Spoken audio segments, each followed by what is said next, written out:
pusiste un resaltador en amarillo como para que se note y se justiprecie todo esto, especialmente en la ciudad de Buenos Aires, que no los consideran personal de la salud. Sí, la tarea de los enfermeros es muy emocionante.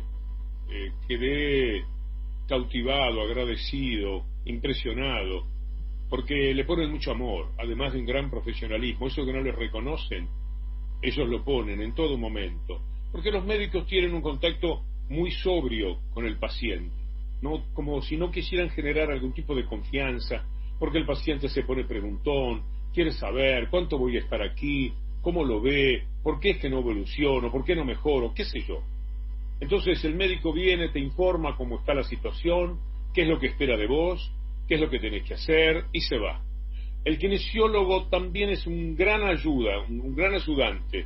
Entre el enfermero y el médico, el kinesiólogo, que es un profesional utilísimo, es el que va marcando cuánto oxígeno te tienen que dar, cómo te lo tienen que dosificar, cómo están los recursos respiratorios de la persona. Y después está el enfermero, que te cuida, te mima, te calma, te orienta, te baña, como yo, sabés que he contado a través de la radio, y después lo tomó la televisión, porque me pareció increíble, inolvidable lo que hicieron por mí.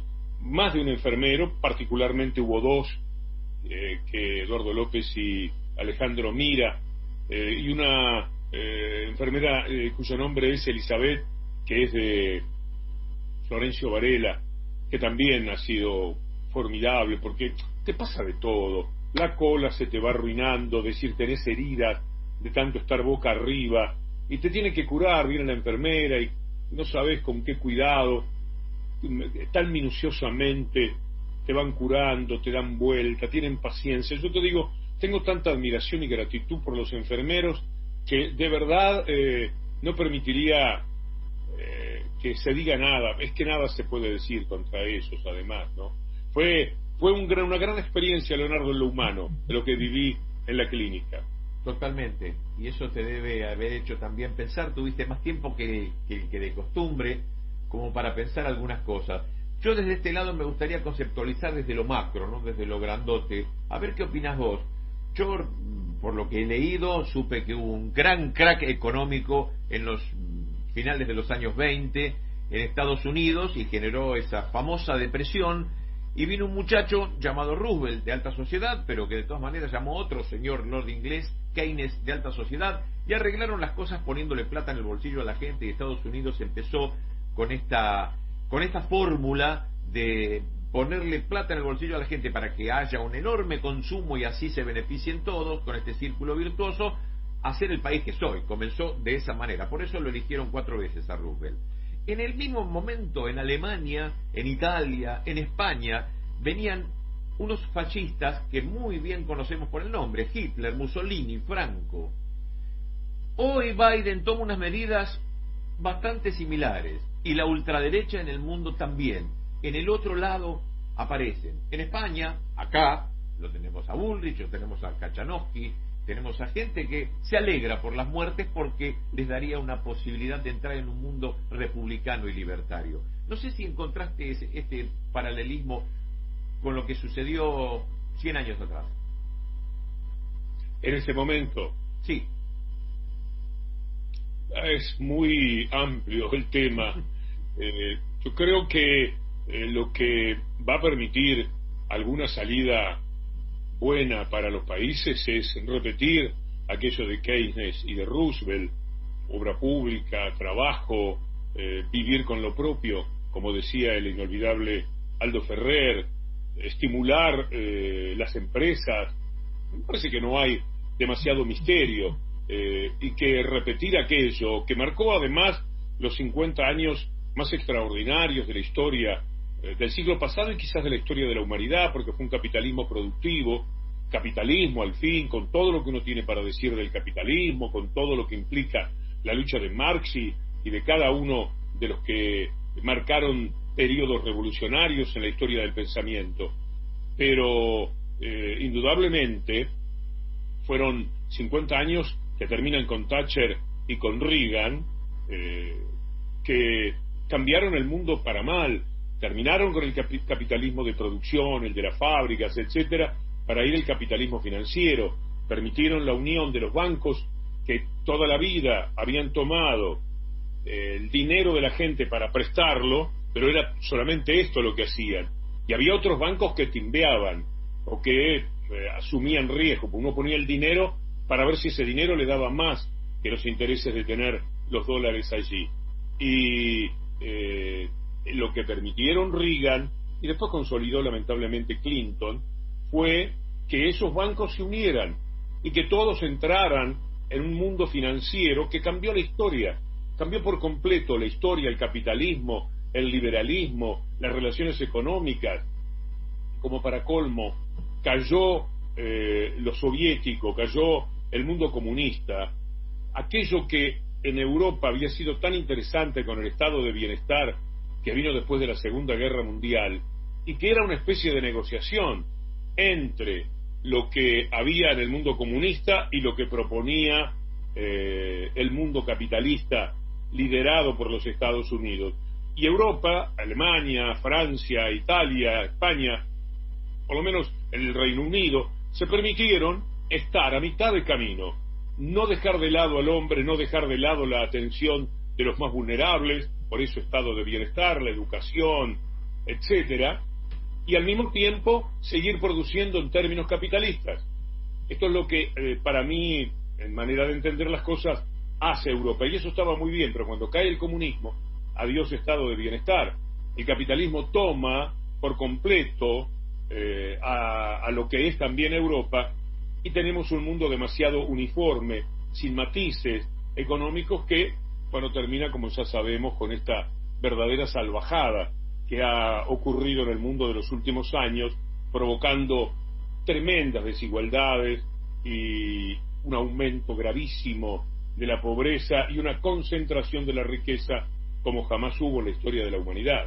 Claro, bueno, pero le encuentra la vuelta Biden de esta forma sorpresiva, tanto es así que nuestro presidente le dice Juan Domingo Biden, le encuentra esta vuelta, pero sin embargo en Europa y aquí mismo se está viendo un resurgimiento de una derecha que yo no había conocido, esa famosa ultraderecha que en aquella época también y en paralelo generaron los Mussolini, los Franco y los Hitler. Digo, es bastante parecido también en la antítesis de lo que propone ahora Biden. Sí, hay un aumento de la belicosidad de la derecha que es una mezcla de impunidad con un sentido muy grande del poder. Han perdido de vista un cierto pudor que el poderoso tiene para disimular su dominio. Ahora directamente arrasan con todo y creo que además lo gozan y lo disfrutan. El proceder de la derecha en la Argentina, el de España, del que estamos bastante cerca, tiene estos matices y en líneas generales también se da en los Estados Unidos. Hoy charlaba con Adrián Paenza de cómo cada día es más explícito, por ejemplo, el racismo, algo que siempre lo tenían ahí con un poco más de cuidado en el tratamiento que se daba desde el punto de vista temático. Ahora no, ahora hay una desembosada manera de expresar el rechazo de los supremacistas hacia los negros, hacia los latinos. Antes el Ku Klux Klan usaba máscaras, se protegía, ahora están a cara descubierta.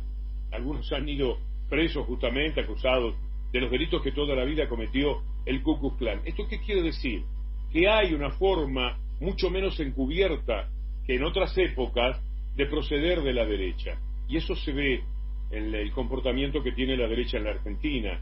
No se puede ser más soez, más mentiroso, más provocador que lo que es el comportamiento de una Bullrich, de un Macri, que es un tipo particularmente violento, al mismo tiempo que esto recubierto de una particular cobardía, es una especie de barra brava, pero que no va al frente abriéndose la camisa, sino que viene detrás de los barras, saltando por encima de ellos y provocando.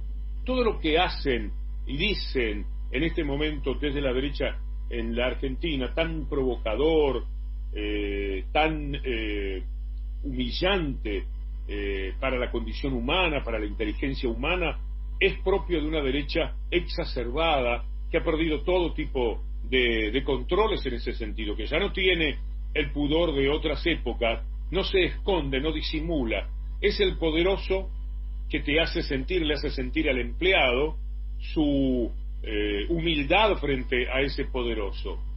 Hay quienes tuvieron un ejercicio del poder mucho más sutil, eso es lo que se ha perdido, me parece. Sí, y además hay otra cosa que es el laburo de los medios de hoy en día, que es muy difícil si uno lo compara con otras épocas. Si bien siempre hubo de un lado y del otro, había un Mitre, pero había un José Hernández. Bueno, hoy estamos muy acotados. Te veo a vos, puedo ver a Navarro, puedo ver un poco al Gato, y somos poquitos, y los que venimos atrás somos poquititos. Ahora el poder mediático es muy grande y no tenemos las reglas de juego que tienen en los Estados Unidos, que también debo ponerlo otra vez como un ejemplo, pero tienen reglas un poquito más cuidadosas para con la gente. Ahora estamos muy avasallados, la gente con la información. Hoy, quien nombraste, va a cenar durante 2 horas con la nieta de Mirta Legrand. Así, con total desparpajo. Bueno, esto que está sucediendo con los medios concentrados posiblemente tuerza un poco el timón de los destinos que con justicia tendría que tener este país. Hacemos lo que podemos, y a vos te aplaudo en tu labor de ir descubriendo todo esto. En el desierto lo hacemos, ¿no? Porque vos me decías, mirá, me lo noté acá, me mandaste un saludito, ni bien saliste del hotel, agradeciendo el que yo te mandaba, y dice, bueno, estoy contento, vamos a salir, vamos a estar en la misma lucha, aunque todo es tan sombrío. Vivimos un hecho que no tiene parangón en el mundo. El tipo de concentración que se da en los medios de la Argentina no existe. No se da ni por asomo, ni mínimamente.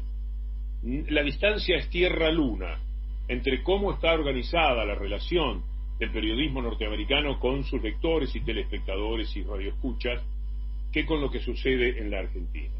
El New York Times no es dueño de 300 canales, el New York Times no tiene diarios en Los Ángeles, en San Francisco, en Nueva Orleans. Cada uno tiene su propio diario y su propia independencia, y eso trae los matices.